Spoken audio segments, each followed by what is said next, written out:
Hello बच्चों, welcome to VIPE academy. मैं प्रसून अवस्थी और आज हम क्लास 11 का सबसे बेसिक टॉपिक डिमांड पढ़ने जा रहे हैं।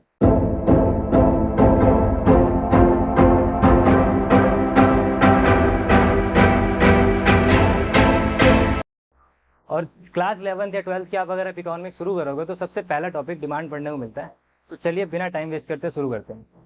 इस चैप्टर में बेसिकली हमको पढ़ना क्या क्या है, पहले हम वो एक लिस्ट बना लेते हैं, उसके बाद उसको स्टार्ट करते हैं। तो देखिए हमको पढ़ना क्या क्या है।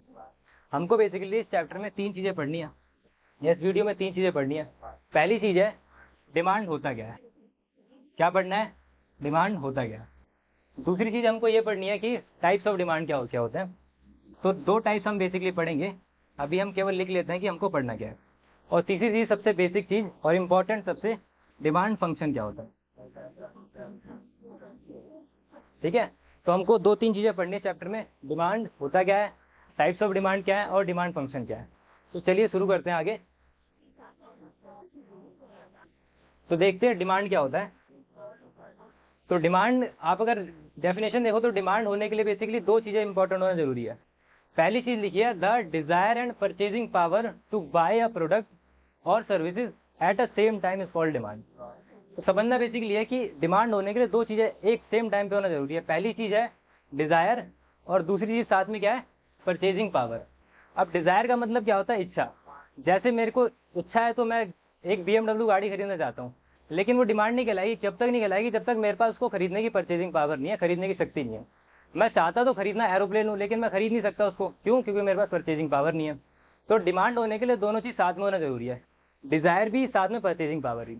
सेम ऐसा ही एग्जांपल ले सकते हो कि आपके पास मान लो कि परचेजिंग पावर तो बहुत है, आप तो एलन मस्क के भाई हो, आपके पास पैसे तो बहुत सारे, लेकिन डिजायर आपकी कुछ नहीं है, इच्छा खरीदने की है नहीं, तो भी वो डिमांड नहीं कहलाएगी। डिमांड कहलाने के लिए दोनों का साथ में होना जरूरी है, डिजायर भी प्लस परचेजिंग पावर भी। ठीक है, तो देखते हैं हम एग्जाम्पल देखते हैं डिमांड के क्या क्या हो सकते हैं। देखिए, जैसे डिमांड में आपको मान लो मोबाइल फ़ोन खरीदना है, या फिर प्लेन खरीदना है, या कोई चॉकलेट खरीदनी है, हमको कोई कोल्ड ड्रिंक वगैरह खरीदनी है, या मेरे को कोई महंगी गाड़ियाँ खरीदनी है, घर खरीदना है। तो डिमांड होने के लिए दोनों चीज़, मतलब मेरे को खरीदने की शक्ति हो, क्रय शक्ति होनी, जेब में पैसे होने जरूरी हैं, साथ में मेरी इच्छा भी हो। अब मैं चाहता तो एरोप्लेन खरीदना हो, लेकिन मेरे पास पैसे नहीं है, तो वो डिमांड नहीं कहलाएगा। डिमांड होने के लिए दोनों चीज़, इच्छा भी प्लस में जेब में पैसे होने भी जरूरी है। ठीक है, समझ में आप सभी को डिमांड क्या होता है। चले आगे।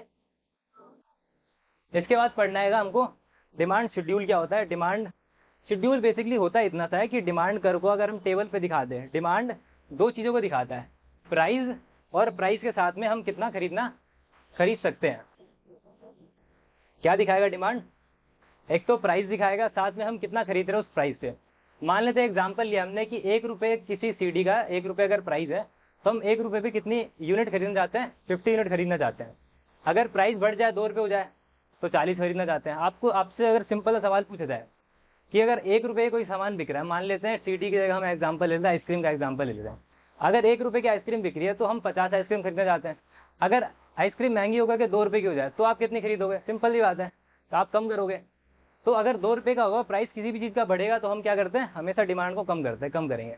अगर मान लो प्राइस 2 से 3 हो जाए तो और कम कर दिया, 3 से 4 हो जाए और कम कर दिया, 4 से 5 हो जाए तो और कम कर दिया। तो बेसिकली जो टेबलर फॉर्म में दिखाया जाता है उसको हम बोलते हैं डिमांड शेड्यूल। जो डिमांड टेबल में दिखाई जाती है, वो टेबल में 2 चीज़ दिखाई जाएगी, प्राइस और क्वांटिटी, कितनी डिमांड कर रहा है, इन दोनों के बीच रिलेशन को दिखाएगा। और अगर टेबल में दिखाया जा रहा है तो कहलाएगा डिमांड शेड्यूल। और सेम उसी चीज़ को अगर हम ग्राफिकल रिप्रेजेंटेशन कर दे, दैट इज ग्राफ पे बना दे, तो वो कहलाएगा डिमांड करो।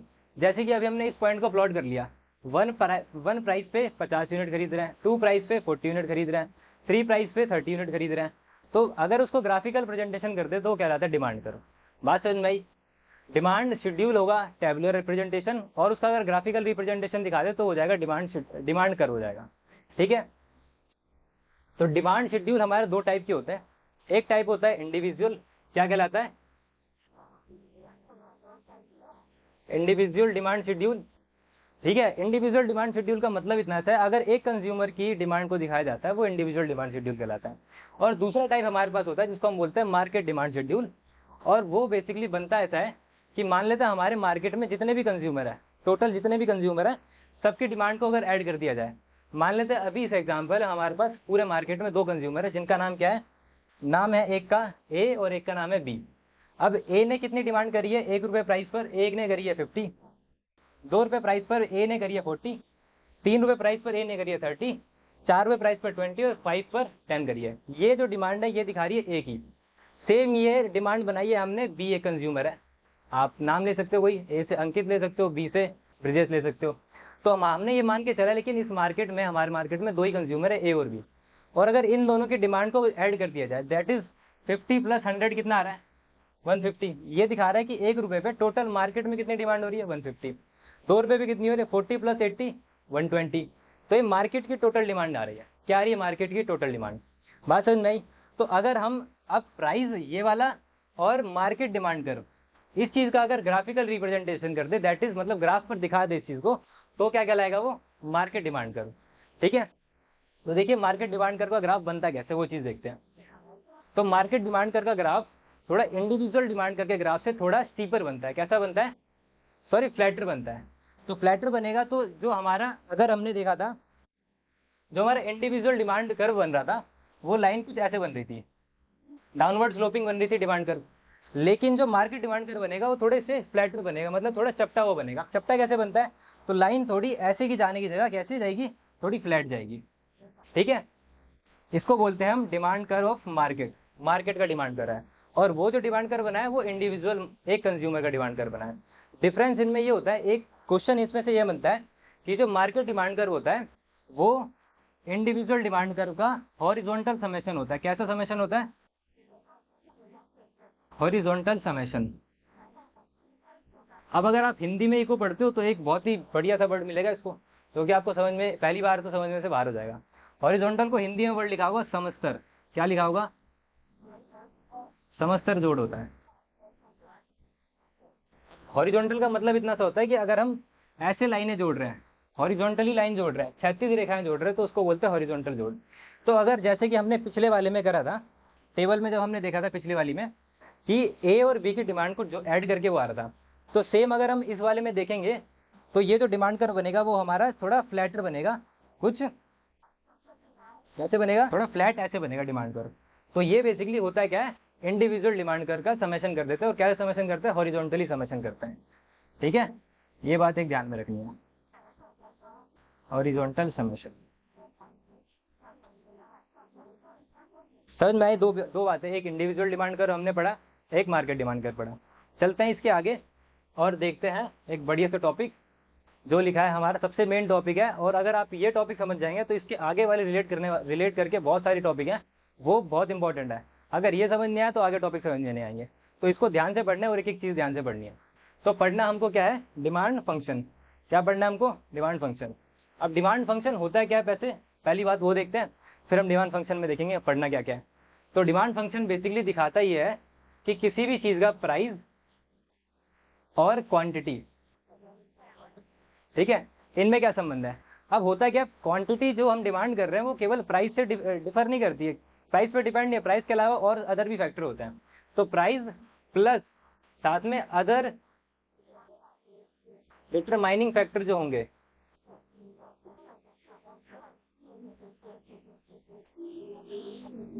तो क्वांटिटी डिमांडेड हमारी प्राइस पे डिपेंड करती है, प्राइस के साथ में अदर डिटरमाइनिंग फैक्टर होते हैं, उन पर डिपेंड करती है।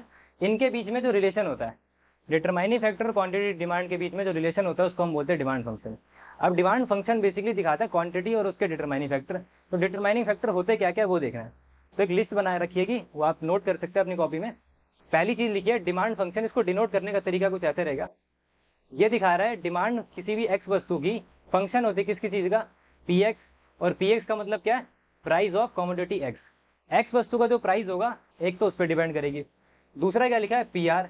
पी आर का मतलब है प्राइस ऑफ रिलेटेड गुड।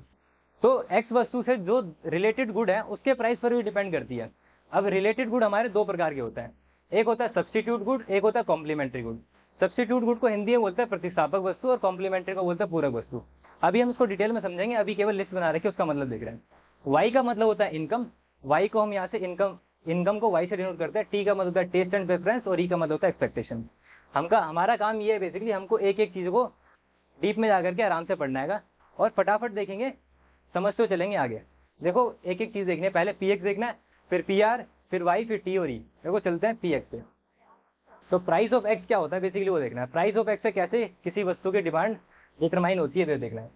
तो दो चीज देखनी है। मान लो कोई वस्तु एक्स है, प्राइस ऑफ एक्स, अगर प्राइस ऑफ एक्स किसी वस्तु का, किसी कमोडिटी का इंक्रीज होगा, क्या होगा, इंक्रीज, तो आप क्वांटिटी डिमांडेड क्या करोगे किसी वस्तु की। कोई भी चीज अगर आपके लिए महंगी होगी तो क्या करेंगे, हम कम खरीदेंगे।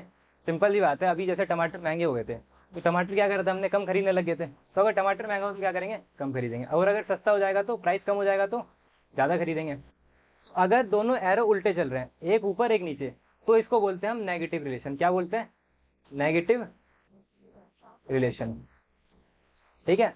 तो मेन बात समझनी है, कंक्लूजन इतना है कि प्राइस ऑफ क्वांटिटी के साथ में रिलेशन कैसा होता है, नेगेटिव। इसका मतलब ये कि प्राइस अगर बढ़ेगा तो क्वांटिटी कम होगी, और अगर प्राइस कम होगा तो क्वांटिटी ज्यादा खरीदेंगे। इतना सा मतलब है, आराम से मजे लेते हो समझना है। चलते हैं आगे, दूसरी चीज देखते हैं प्राइस ऑफ एक्स के बाद। ठीक है, प्राइस ऑफ एक्स के बाद क्या था हमारे पास, बायर्स इनकम। वाई वाला पढ़ रहा है, कौन सा वाला पढ़ रहा है, वाई वाला। थोड़ा सा इनकम होता है। अब देखो इनकम के साथ होता है, इनकम में जब हम पढ़ेंगे तो इनकम में दो अलग अलग केसेस में पढ़ना है। पहला केस है कि नॉर्मल गुड है, और दूसरा केस क्या है, इन्फीरियर गुड है। तो पहले हम देखेंगे नॉर्मल गुड में। अब आप मार्केट में जाते हो, कोई भी सामान खरीदते हो वो नॉर्मल गुड होता है। तो नॉर्मल गुड में होता है क्या, वो समझना है। मान लो आप गए मार्केट में और नॉर्मल गुड की डिमांड कर रहे हो। ठीक है। तो अगर आपकी इनकम, पहले मान लेते हैं इनकम हमारी है 10,000। कितनी है इनकम हमारी, 10,000। तो हम क्वांटिटी मान लेते हैं 5 किलो खरीद रहे थे कोई सामान। ठीक है। और अगर हमारी इनकम बढ़ जाए, 10,000 से मान लेते हैं 20,000 हो जाए, तो आप सिंपल सी बात हो, डिमांड ज्यादा करोगे कम करोगे, ज्यादा करेंगे। इनकम ज्यादा होगी तो कोई भी सामान हम ज्यादा खरीदते हैं, नॉर्मल गुड को तो ज्यादा खरीदते हैं। तो नॉर्मल गुड की डिमांड क्या हो जाएगी, बढ़ जाएगी। मान लेते हैं 5 kg से हमने कितना कर दिया, 10 kg। तो होता है क्या, नॉर्मल गुड में अगर इनकम बढ़ती है तो डिमांड भी बढ़ती है, और इनकम कम होती है तो डिमांड भी कम होती है। तो अगर एरो जा रहे हैं एक ही तरफ, ऊपर जा रहा है और ये भी ऊपर जा रहा है, और नीचे आ रहा है तो नीचे आ रहा है, अगर एक ही दिशा में जा रहे हैं, चाहे ऊपर जा रहे हैं चाहे नीचे आ रहे हैं, तो रिलेशन होता है कैसा, पॉजिटिव, धनात्मक संबंध बोलता है। कैसा संबंध होगा, धनात्मक। बात समझ नहीं है, चलें आगे। दूसरी चीज क्या देखनी है हमको, दूसरी चीज देखनी है इंफीरियर गुड। अगर नॉर्मल गुड की जगह कौन से गुड हो जाए, इंफीरियर गुड हो जाए। तो इंफीरियर गुड वो गुड होते हैं, बेसिकली इनको हिंदी में बोलते हैं हम निम्न कोटि वस्तुएं, जिनकी क्वालिटी थोड़ी कम होती है या घटिया वस्तु होती है, उनको बोलते हैं निम्न कोटि वस्तु, इंफीरियर गुड। अब इनके साथ होता है क्या, वो चीज समझनी है। होता क्या, मान लो कि मैं जा रहा हूँ मार्केट में और मेरे को खरीदने टमाटर, और टमाटर अभी हो गए थे महंगे। तो मैंने क्या करा, जो साइड में खराब वाले टमाटर आते हैं उसमें से खरीदने लगा। तो अगर इस समय मैं मान लो कि मैं कमा रहा हूँ कितने, 5,000 रुपये कमा रहा हूँ महीने के, इनकम मेरी बहुत कम है, मैं गरीब इंसान हूँ। ठीक है। तो मेरी इनकम कितनी है अभी, 5,000। तो मैं डिमांड कर रहा था कौन सी वाली वस्तुओं की, घटिया वस्तुओं की। डिमांड एक्स वस्तु कौन सी है अभी यहाँ पर हमारे लिए, घटिया वस्तु। तो उसकी डिमांड मैं कर रहा था 1 किलो, कि भाई अगर 5,000 कमाओ तो 1 किलो टमाटर खरीद रहा हूँ। अगर मेरी इनकम इस केस में बढ़ जाए, मान लेते इनकम मेरी हो गई है 10,000, कितनी हो गई है, 10,000। तो अब बताओ, मेरी इनकम बढ़ने के बाद भी मैं घटिया वाले टमाटर खरीदूंगा कि नहीं खरीदूंगा, ऑब्वियसली नहीं खरीदूंगा। तो मैं घटिया वाले टमाटर की डिमांड क्या कर दूंगा, कम कर दूंगा। अब ये वाले खरीदने की जगह कौन से खरीदूंगा, नॉर्मल वाले, नॉर्मल गुड जो होते हैं वो खरीदूंगा। तो इसकी डिमांड तो क्या हो गई, कम हो गई ना। मान लो 0 kg हो गई तो हुई तो कम।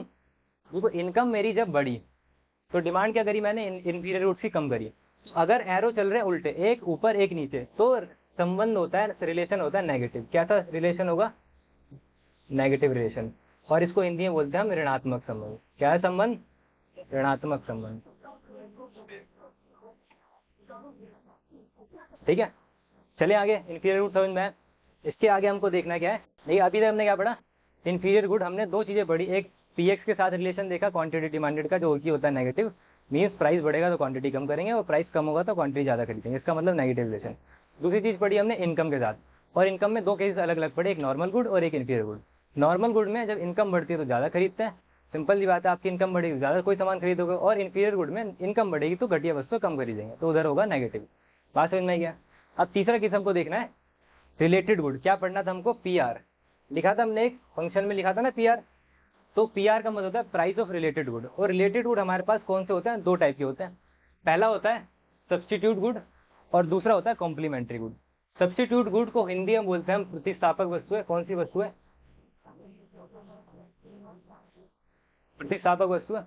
अब प्रतिस्थापक वस्तु होती क्या है, प्रतिस्थापक वस्तुएं या complementary good, sorry substitute good वो गुड होते हैं जो एक के स्थान पे सब्सटीट्यूट किया जा सकता है। जैसे टी एंड कॉफ़ी। अब अगर आपके पास चाय नहीं है तो कॉफ़ी पी सकते हो, या मान लो कि कोल्ड ड्रिंक हमको पीनी है, माजा नहीं है तो मैंने स्प्राइट पी ली, या कोक नहीं है तो पेप्सी पी ली, ये क्या कहलाएंगे हमारे सब्स्टिट्यूट फूड। अब इनके साथ हमको देखना क्या, हमको ये बात ध्यान से समझनी है कि आपको क्वांटिटी देखनी है एक्स वस्तु की, मान लेते हैं हमको टी की देखनी है, किसकी, टी। हमको इफेक्ट देखना है इस पे, लेकिन प्राइस चेंज करना है कॉफी का। किसका करना है, कॉफी का प्राइस चेंज करना है, ठीक है। प्राइस करना है कॉफी का चेंज, इफेक्ट देखना है टी की डिमांड पे क्या आएगा। तो समझो होता क्या है, मान लो अभी ना दोनों की दोनों कितने रुपए बिक रही है, 10 रुपए में। ये भी 10 रुपए की बिकती है चाय भी, और कॉफी भी 10 रुपए की बिकती है। मान लो कॉफी हो जाए महंगी, कितने की हो जाती है, 20 रुपए की। हमने क्या करा, प्राइस बढ़ा दिया, कॉफी का प्राइस बढ़ा दिया।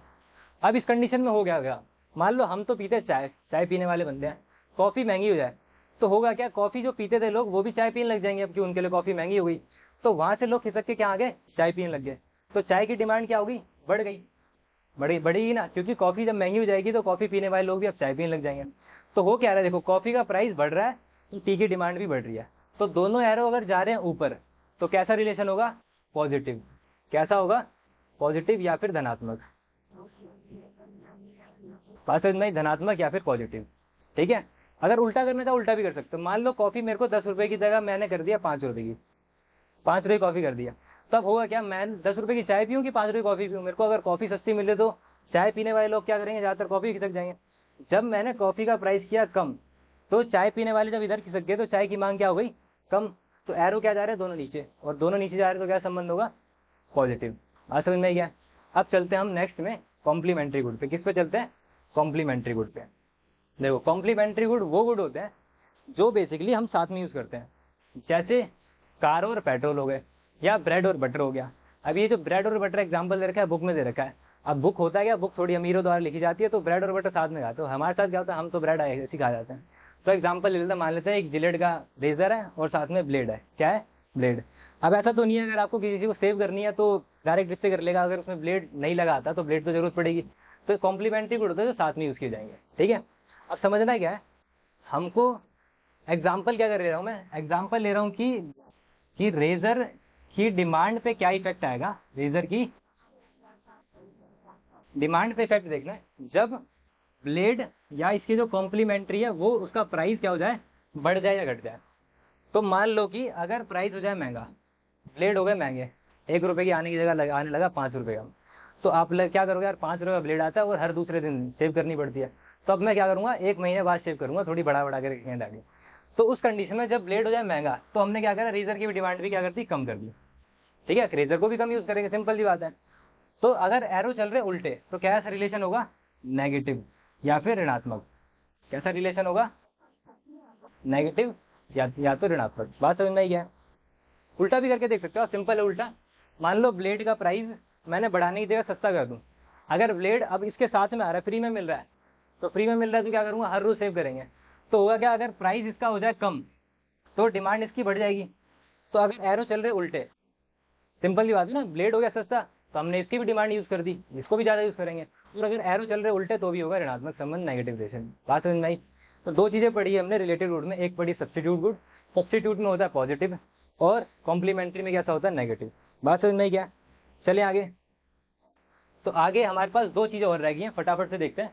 एक बचा हमारे पास कंज्यूमर टेस्ट और दूसरा बचा ई और एक्सपेक्टेशन। 2 चीजें देखनी है, एक है टेस्ट, और टेस्ट को हिंदी में बोलते हैं रुचि और प्राथमिकता। क्या बोलते हैं, रुचि एंड प्राथमिकता। अब रुचि किसी का नाम नहीं है, रुचि मतलब हमारा इंटरेस्ट किस चीज में ज्यादा है, ठीक है। रुचि आप किसी के नाम से लेकर के नहीं जाना, इंटरेस्ट समझना है।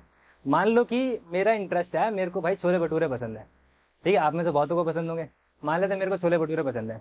अब इस केस में अगर मेरी रुचि छोले भटूरे के प्रति ज्यादा है, मेरा टेस्ट उसके प्रति ज्यादा है, तो अगर इसका प्राइस बढ़ भी जाए, प्राइस बढ़ भी जाए और रुचि अगर मेरी जाए तो भी मैं उसको कम तो करूंगा नहीं। तो हुआ क्या, अगर किसी के प्रति मेरा टेस्ट बढ़ता है तो उसकी क्वांटिटी डिमांडेड हमेशा ज्यादा होगी, महंगा होने के बाद भी ज्यादा करोगे आप, ठीक है। मान लो आपके एरिया में कोई बढ़िया सा एक फेमस छोले भटूरे वाला है, ठीक है।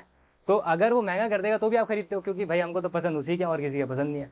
तो अगर टेस्ट बढ़ेगा तो क्वांटिटी डिमांड ज्यादा करेंगे। और अगर किसी के प्रति टेस्ट कम हो जाए, मान लो आपने खारी करेले की सब्जी और पहले दिन ही लगी एकदम बेकार, तो अगर बेकार लगी तो अगली बार नहीं खाएंगे। तो अगर टेस्ट बिगड़ जाएगा तो क्वांटिटी डिमांड भी क्या हो जाएगी, कम। और एरो अगर चल रहे हैं एक ही दिशा में, मतलब या तो ऊपर दोनों या नीचे दोनों, तो कैसा रिलेशन होता है, पॉजिटिव। क्या बताया था अभी, दोनों एक ही दिशा में चलेंगे तो पॉजिटिव, चाहे ऊपर जाए चाहे नीचे जाए। और अगर दोनों चलेंगे उल्टे, एक बढ़ेगा एक कम होगा तो होगा नेगेटिव, और दोनों अगर ऊपर जा रहे हैं या दोनों नीचे आ रहे हैं तो होगा पॉजिटिव। बात इनमें टेस्ट के साथ कैसा होता है, पॉजिटिव। चलिए आगे, आगे एक आखिरी रह गया, उसको फटाफट से देखते हैं, जो कि हमारी एक्सपेक्टेशन। क्या है, कंज्यूमर की एक्सपेक्टेशन। अब एक्सपेक्टेशन समझना क्या, एक्सपेक्टेशन का मतलब है कि नियर फ्यूचर में, आने वाले निकट भविष्य में किसी वस्तु का प्राइस, किसी कमोडिटी का प्राइस बढ़ने वाला है कि कम होने वाला है। अगर हमको ऐसा एक्सपेक्ट हो जाए कि किसी वस्तु का प्राइस बढ़ने वाला है, तो अभी हम क्या करेंगे, आप खुद बताओ, सोचो एक मिनट। तो होगा क्या बेसिकली, अगर किसी वस्तु का प्राइस हो जाए, हमको ये ऐसी संभावना लग रही है कि आने वाले समय में बढ़ने वाला है, अभी बढ़ा नहीं है, बढ़ने वाला है। क्या होने वाला है, बढ़ने वाला है। तो समझो हो क्या रहा है, अगर किसी वस्तु का प्राइस नियर फ्यूचर में, आने वाले समय में बढ़ने वाला है, तो हम क्या करेंगे, अभी ज्यादा खरीद के रख लेते हैं, बाद में तो महंगा होने वाला है। तो अभी के लिए क्या करेंगे, उसकी डिमांड बढ़ा देंगे, बढ़ा देंगे, सिंपल सी बात है। और अगर पता चल जाए कि आने वाले समय में प्राइस कम होने वाला है, आने वाले समय हफ्ते भर बाद टमाटर सस्ते होने वाले हैं, तो क्या करेंगे यार, अभी रोक लेते हैं, जब सस्ता हो जाएगा तब खरीदेंगे। जैसे मान लो आपको बाइक खरीदनी है, ठीक है, और बाइक आप पता कर क्या है, कोई बाइक आ नहीं रही भाई, 1-1.5 लाख से कम ही नहीं आ रही, और आपको पता चल रहा है कि अभी बजट आने वाला है, वो बजट के बाद चीजें सस्ती हो जाएंगी। और अगर आपको पता है सिंपल है सस्ती होने वाली, तो आप क्या करोगे, अभी के लिए टाल दोगे। ठीक है, हम सोचेंगे जब सस्ता हो जाए तब खरीदो, अभी के लिए डिमांड क्या हो जाएगी, कम हो जाएगी। ये जो पीएक्स लिखा है ना, ये पीएक्स लिखा निकट भविष्य में, नियर फ्यूचर में क्या चेंज होगा, अभी क्या चेंज हो रहा है वो, निकट फ्यूचर में, निकट भविष्य में क्या चेंज होगा वो, और उसका इफेक्ट अभी क्या होगा, प्रेजेंट में क्या पड़ेगा, ये बात समझिए।